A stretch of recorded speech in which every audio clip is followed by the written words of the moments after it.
auditing the Federal Reserve bill and would be a champion of that in the Senate. Not that being said, this step 2 would depend on what we found in the audit, because the tangles that we now have are such an incredible mess that I don't know where they all are, and I don't think anybody else does either, is part of the problem. We've got a Federal Reserve. We know that they're not telling the truth. We know that they're divesting of American assets. We know that they're moving money in places that they shouldn't be. I think we need to see the results of the audit to know what the next step would be to begin to remove control from them and return it to where it's supposed to be. Absolutely. It's unconstitutional. Okay. He's telling me time is so. Yes? Yeah, I was going to say, I saw on your website that you're in favor of that upon all, but would you also be in favor of ending the fence? I would like to see the results of the audit, how to take the next step. I think the Federal Reserve is a wrong-headed organization. Even though the federal bank was illegal to start with? Yeah.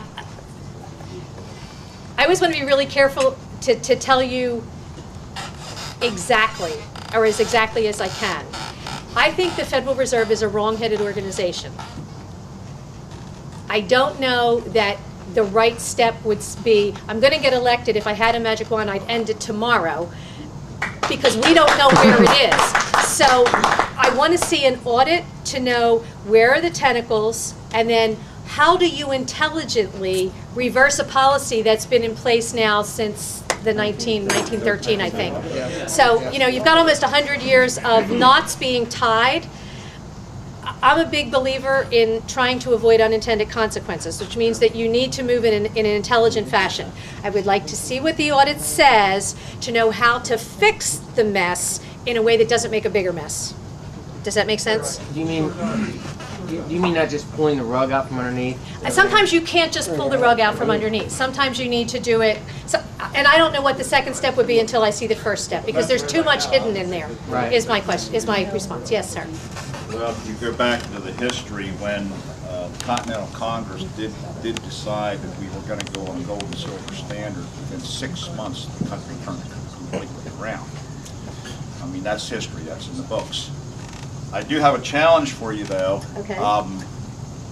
30 years of studying the income tax and such, you are on a wrong course with a fair tax, and anybody that goes that way does not understand the sovereignty of states. And what is needed to be is already in the Constitution. It does not need to be changed. It needs to be adhered to. That's all it needs. Direct and indirect tax. As I said, I think we need to take the tax code we have apart, and we need to have a conversation. I like some of the ideas in the fair tax, and I'm not going to lie about that. There are some technical issues with it that I think have not been addressed and need to be, but we need to do something radically different than what we're doing, and that's where we need to start. We need to take down what's there, because it's not working. If you allow the fair tax to happen, you're going to run right back over the sovereignty of the states. The federal government's going to have control. Okay, well, that should be part of the conversation then. Yes, ma'am. This will be a last question, guys. Sorry about that. Yes. Okay, going back to the Federal Reserve. Yes. Andrew Jackson got rid of the second central bank the United States had, and subsequently, in the period between the ending of the second central bank until the beginning of the Civil War, there was allowed gold and silver as currency plus competing currencies, and many economists said that was the most sound the United States financial situation has ever been. Yep. And that was in a relatively short period of time. That getting rid of the central bank, it recovered swiftly. Okay. I think that was a comment, not a question, so.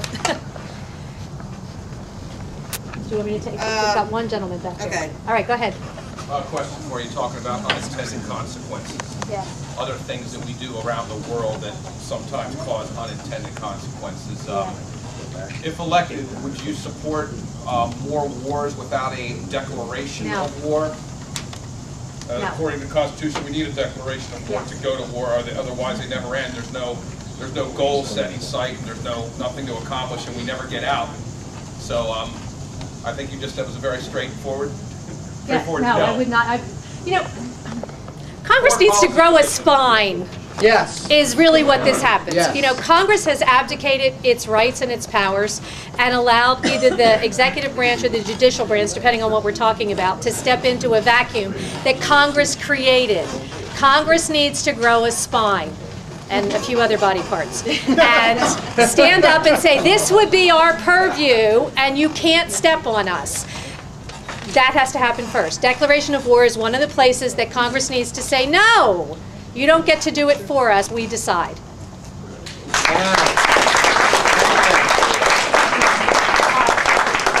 Let me just tell you, I have a website. It's my name, so it's peglugsik.com. I would invite you to visit it. I would also challenge you. What I hear a lot is we want our country back. In this system, we have two ways to get our country back: the ballot box and the cartridge box. I'd rather use the ballot box. But that means I need you. I need you to step up to the plate. I need you to volunteer. And I need you to, bad word, contribute. Campaigns cost money. It's very easy to tell a candidate we love you. We love you doesn't buy a stamp. It doesn't buy a t-shirt. It doesn't print a postcard.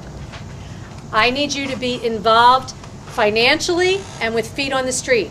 I'm only one person, and on election day, in the end, I have one vote just like you. And I'm not a dead person in Philadelphia, so, you know, I only do have one vote, just like you.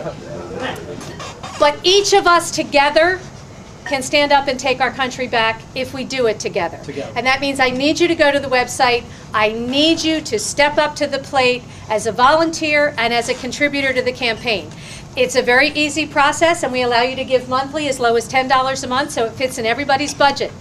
At this moment, the campaign has over 5,000 donors, and our average contribution is less than $50. This is a little guy campaign, and considering I'm 5'2", that's probably appropriate that it's a little guy campaign. But it does mean that if we, the people, want our country back, then we, the people, have to be willing to do what it takes to get it back. And rhetoric won't do it, guys. You have to step up to the plate for me.